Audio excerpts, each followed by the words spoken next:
All right, now, like we mentioned at the start of this bulletin, doctors' struggle for better pay began just over 2 decades ago.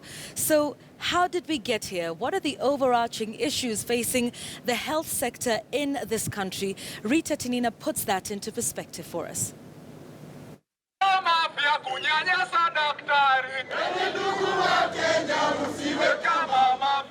On the streets, men and women in white coats and stethoscopes as doctors abandon the wards and consultation rooms for the streets. This mock resuscitation exercise, perhaps an illustration of the doctor's struggle for better terms of service, a struggle which began 22 years ago. In June 1994, doctors who were by then not unionizable staged their first protest to press for the registration of a union, better pay and housing allowance. The 2-month strike paralyzed operations in public hospitals. Doctors ignored a government ultimatum to return to work. Hundreds were fired, dozens fled the country. But a ray of hope came in the year 2010 with the promulgation of the new constitution, which allowed picketing. A year later, the Kenya Medical Practitioners, Pharmacists and Dentists Union was registered. 4 months later, doctors went on strike on the 5th of December 2011.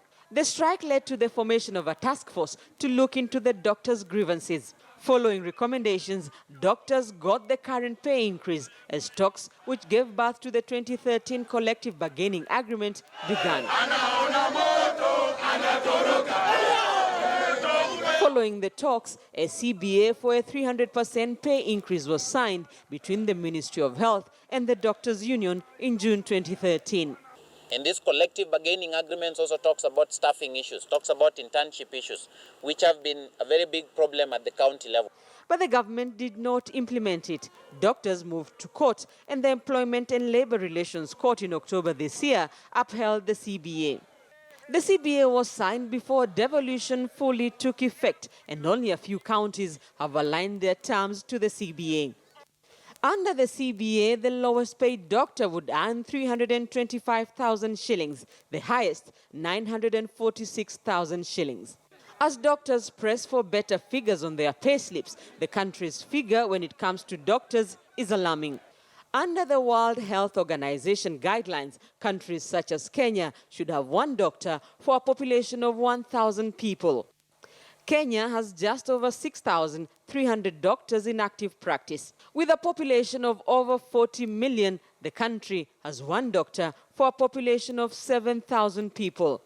With almost half of the 6,000 doctors on strike, an estimated 21 million Kenyans may not have access to medical care if they need to.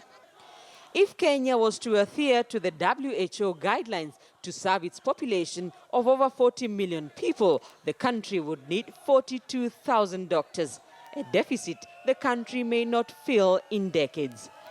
Rita Tinina, KTN.